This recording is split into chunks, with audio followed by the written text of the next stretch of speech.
नमस्कार दोस्तों, जय हिंद। भाष्य एकेडमी में मैं शरद वर्मा आपका स्वागत करता हूं। जैसा कि अभी तक आपने पढ़ा बहिर्जात बल, अंतर्जात बल के बारे में, टेक्टोनिक मूवमेंट के बारे में, और साथ ही साथ हमने पढ़ा भ्रंशन की उनसे निर्मित जो स्थलाकृतियां होती हैं। और इसके अलावा हम अब पढ़ने वाले चट्टान तो हमने पढ़ ही लिया था, लेकिन प्लेट विवर्तन की जो मूवमेंट होता है, किस प्रकार के कौन कौन से टाइप के इसमें मूवमेंट आपको देखने को मिलेंगे, आज हम इसी पर चर्चा करने वाले हैं। तो देर न करते हुए शुरू करते हैं आज के क्लास को। चलिए, प्लेट विवर्तन की संचलन, मूवमेंट, कुछ भी कहिए, आपके ऊपर है। और ये प्लेट विवर्तन की मूवमेंट कौन से बल की वजह से हो रहा था? ये अंतर्जात बल की वजह से हो रहा था। इसमें क्या होता है, जैसे कि हमारा जो ये पूरी पृथ्वी होती है, ऐसे कुछ क्रस्ट, मेंटल कोर, उसमें मैंने आपको बताया ही था। ओके, अब मैं ये वाला जो हिस्सा होता है इसे कहा जाता है स्थल मंडल। स्थल मंडल। और ये जो होता है ये कहलाता है दुर्बल मंडल। ये कहलाता है मध्य मंडल। और ये कोर मंडल कहलाता है। ओके, तो इसमें कहा गया है स्थल मंडल के बृहद परत से निर्मित जो प्लेट होती है वो दुर्बल मंडल, इस पर ये जो स्थल प्लेट होती है ये दुर्बल मंडल के ऊपर क्या करती रहती है? संचलन करती रहती है। ओके, और इस प्लेट के संचलन के फलस्वरूप फिर जो भूभौतिकी घटनाएं होती हैं उन्हें ही कहा जाता है प्लेट विवर्तन की संचलन के रूप में उन्हें जाना जाता है। ओके, और जो दुर्बल मंडल होता है इसे एस्टेनोस्फीयर कहा जाता है, और जो स्थल मंडल होता है इसे लिथोस्फीयर कहा जाता है। तो ये उसी के ऊपर, जैसे कि ये हमारा है स्थल मंडल और ये हमारा दुर्बल मंडल है, ये उसी के ऊपर जो है मूवमेंट करता रहता है। ओके, अंतर्जात बल वर्क करता रहता है।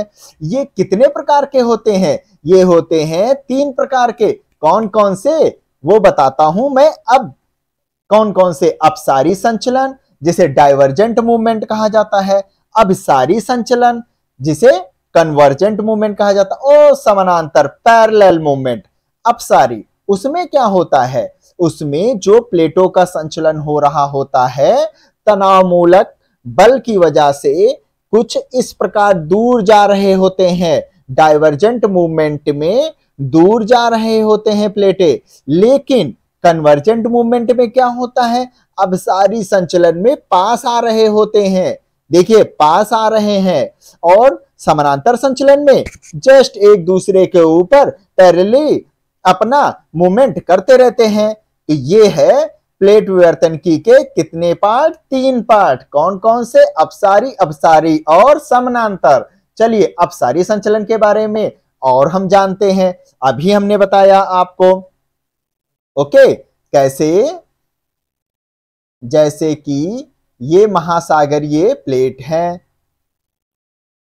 इनके बीच तनाव मूलक बल जो है टेंशन वर्क कर रहा है, और जिसके फलस्वरूप ये दोनों एक दूसरे के विपरीत जा रहे होते हैं। दरारें, भ्रंश। तो इसमें ये जो भ्रंशन, फॉल्ट का निर्माण हो रहा है, या भ्रंश कह सकते हैं।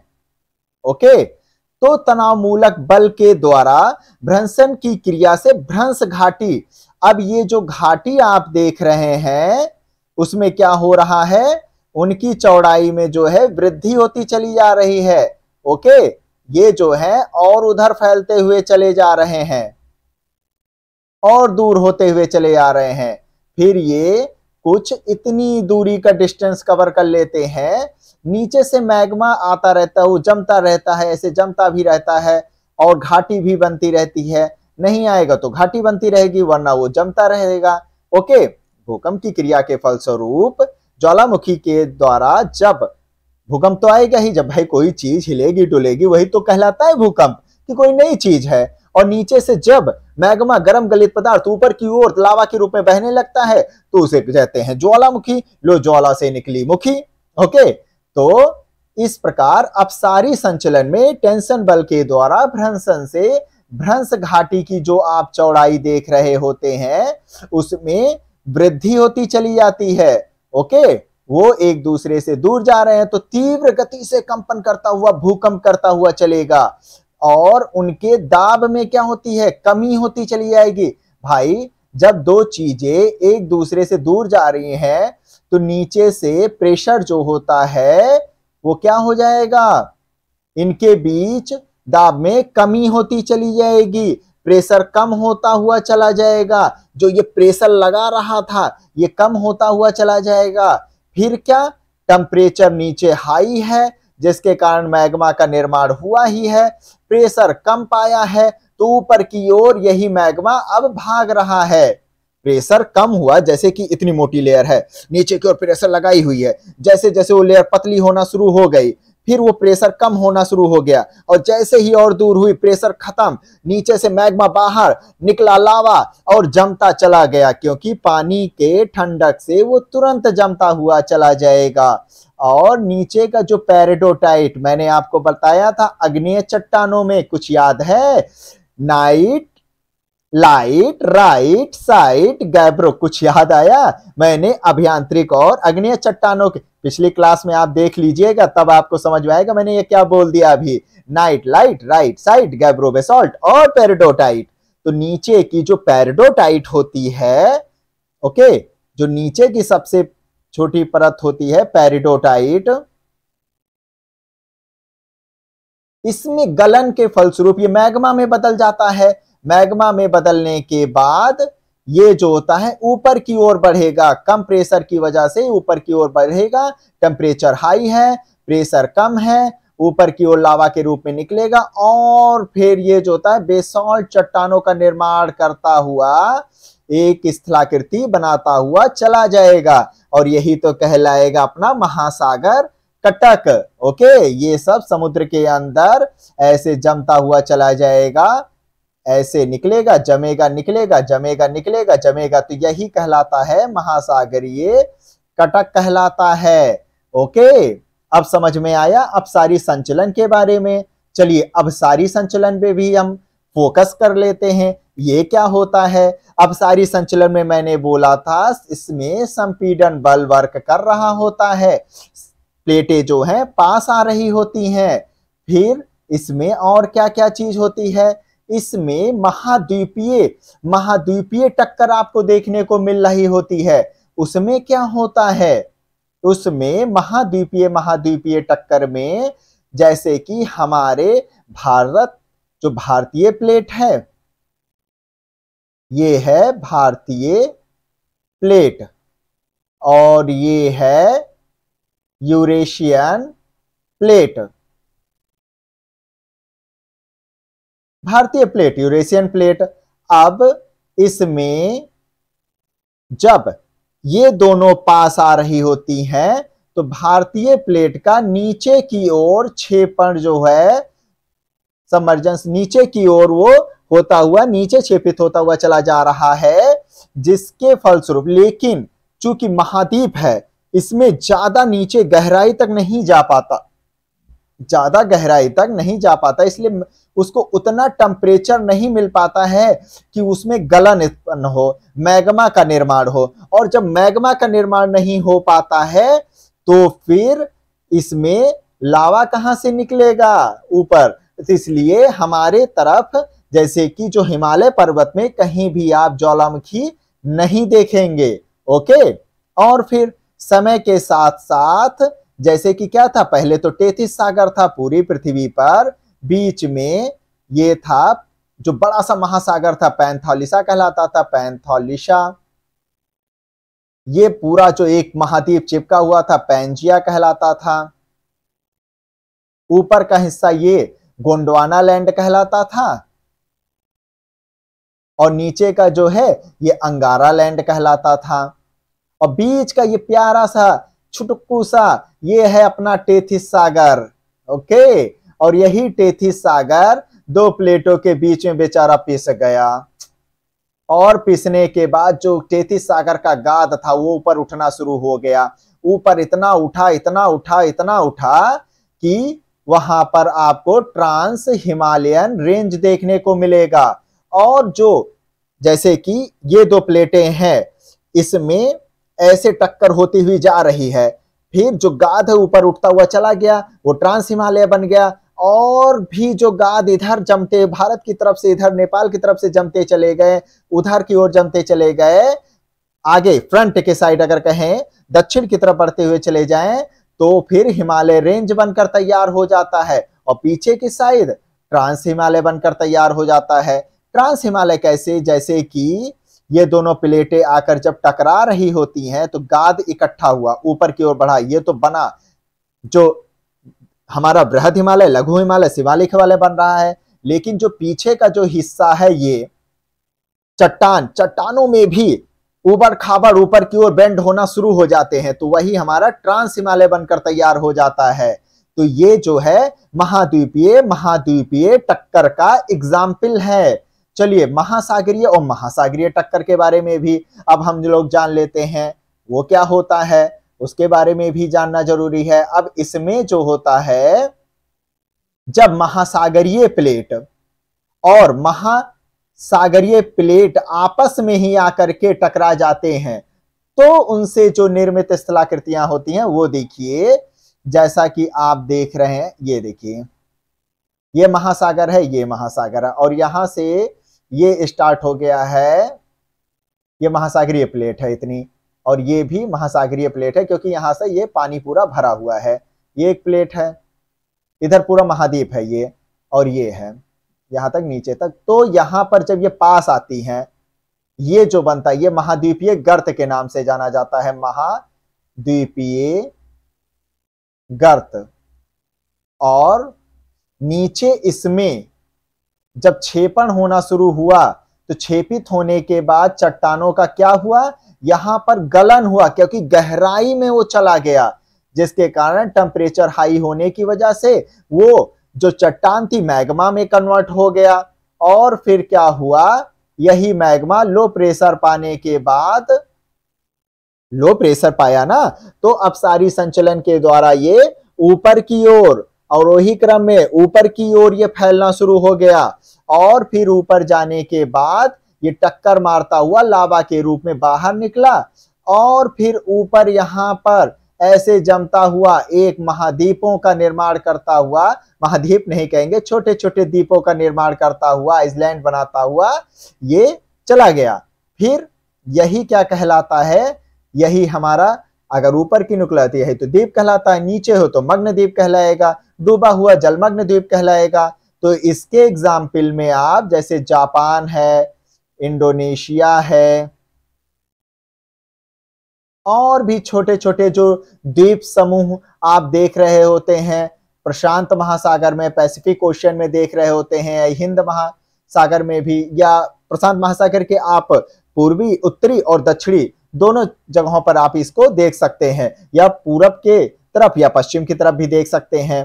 तो इनका जापान, इंडोनेशिया, सोमालिया, इन सब का, सॉरी सोमालिया की तरफ ना जाइए, वो तो अफ्रीका में चला जाएगा। इसके अलावा जैसे ब्रुनेई हो गया, फिर मलेशिया हो गया, इन सब का जो निर्माण है महाद्वीप सागरीय और महासागरीय टक्कर के फलस्वरूप हुआ है। और महाद्वीपीय महासागरीय टक्कर कैसे, फिर इसमें एक तरफ तो था महाद्वीप, दूसरी तरफ था महासागर, इनका भी टक्कर हुआ। इसमें भी देखिए, ये यहां पर, इसमें जो आप महाद्वीपीय गर्त देख रहे हैं, ये महाद्वीपीय गर्त आपको इस जगह पर देखने को मिलेगा, क्योंकि ये महाद्वीप के पास है ना। यहां पर तो आपको कटक देखने को मिलेंगे, क्या देखने को मिलेंगे, कटक देखने को मिलेंगे। यहां पर आपको महाद्वीपीय गर्त देखने को मिलेगा, महाद्वीपीय महासागरीय टक्कर में। और यहां पर जो गाद इकट्ठा होता हुआ चलता है, नीचे से जो लावा निकलता हुआ ऊपर की ओर चलता है, तो उसी से जो पर्वत निर्माण हुआ, आज उसी को तो रॉकी और एंडीज पर्वत बोला जाता है। ओके, ध्यान रखिएगा, यहां पर आप ध्यान दीजिएगा, महाद्वीपीय गर्त यहां ना बन करके महाद्वीपीय और महासागरीय टक्कर के फलस्वरूप बन रहा होता है। Point to be noted milord. ओके, ये ध्यान में आप जरूर रखिएगा। फिर इसी को मैप में दिखा लीजिएगा, कितना अच्छा आपको डायग्राम बनकर तैयार हो जाएगा और आपका एक प्यारा सा आंसर भी यहां पर तैयार हो जाएगा। ओके, जैसे कि आप देख रहे हैं, ये देखिए, ये हमारा ये ऐसे बन जाएगा पूरा हमारा वर्ड का। ये देखिए, ये नक्शा बनकर तैयार हो गया। ये जापान हो गया, ये इंडोनेशिया हो गया, और ये फिर यहां पर फैलता हुआ चला जाएगा। और फिर ये देखिए, ये अमेरिका बनकर तैयार हो गया। फिर यहां पर जो महाद्वीपीय टक्कर देख रहे थे, ये आप यहां पर देख रहे थे, जिसमें भारत की तरफ आप देख रहे थे। महासागरीय टक्कर, ये जापान और इंडोनेशिया, ब्रुनोई, मलेशिया, है ना, और भी पापा न्यूगिनी, कई देश द्वीप समूह यहाँ पर, और यहाँ पर छोटे छोटे द्वीप समूह आपको देखने को मिल जाएंगे। फिर इधर भी देखने को मिल जाएंगे महाद्वीपीय और महासागरीय टक्कर। ये देखिए, रॉकी पर्वत यहाँ पर फैला हुआ है, एंडीज पर्वत, ये महाद्वीपीय महासागरीय टक्कर के फलस्वरूप निर्मित हुआ है। अब एक पॉइंट आप जान लीजिए, जो महाद्वीपीय प्लेटें होती हैं, ये हल्की होती हैं और कम घनत्व की होती हैं, बट मोटी होती हैं।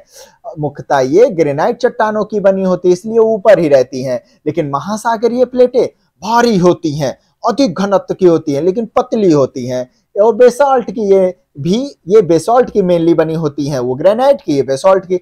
तो ये अधिक घनत्व और पतला होने की वजह से, भारी होने की वजह से नीचे की ओर बेंड कर जाती हैं, महाद्वीप ऊपर की ओर चढ़ जाता है जो प्लेट होती है। यही इसकी खासियत होती है। चलिए जानते हैं नेक्स्ट प्लेट पर, समानांतर संचलन। ओ माय गॉड, ये कौन सा संचलन?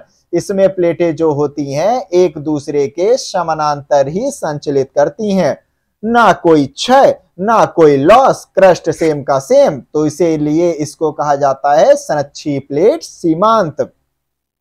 इसमें विपरीत दिशा में ही लेकिन समानांतर ही इनका संचलन होता रहता है। ओके, चलिए कुछ इंपॉर्टेंट पॉइंट आप जान लेते हैं। प्लेट शब्द का सर्वप्रथम प्रयोग किसने किया था? टूजो विल्सन द्वारा किया गया था। प्रशांत प्लेट विश्व की सबसे बड़ी प्लेट होती है 7 प्लेटों में। ओके, जैसा कि आप जानते ही हैं, यूरोपीय प्लेट, यूरेशियन प्लेट, ओके, फिर क्या कहा जाता है इधर अफ्रीकन प्लेट, फिर ऊपर उत्तरी अमेरिका, दक्षिणी अमेरिका, अंटार्कटिका का प्लेट, प्रशांत महासागर का प्लेट, ये सब इसी के ही एग्जाम्पल हैं। उसमें सबसे बड़ा प्रशांत प्लेट होता है। ओके, और अमेरिकी प्लेट तथा भारतीय प्लेट जो होती है, ये महासागरीय और महाद्वीपीय प्लेट का भी एग्जाम्पल होती हैं। ये भी पॉइंट याद रखिएगा, समझ रहे हैं?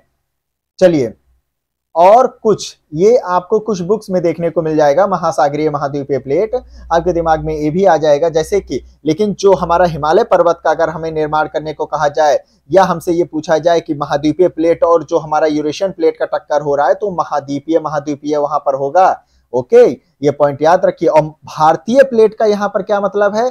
भारत पहले टूटता हुआ आगे की ओर बढ़ा, फिर जाकर के समुद्र से वो टकराता हुआ फिर बन रहा है, वो अलग चीज का होता है। जैसे कि नीचे से कभी वो अफ्रीका में जुड़ा था, फिर वो उत्तर की ओर बढ़ता बढ़ता फिर जाकर वो टकराया था।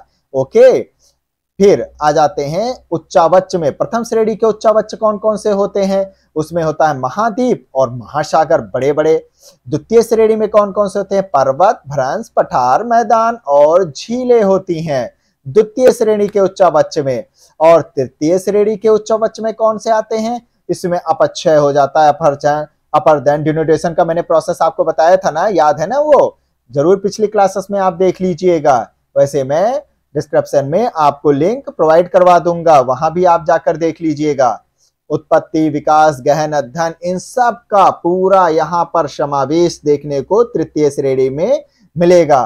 तो ये था हमारा आज का टॉपिक, क्या? प्लेट विवर्तन की संचलन। नेक्स्ट टॉपिक में इंटरेस्टिंग टॉपिक भूकंप को लेकर हम आएंगे, तहलका मचा देंगे। तो देर ना करिएगा, जुड़े रहिएगा भाषा IQ एकेडमी से। जय हिंद, जय भारत।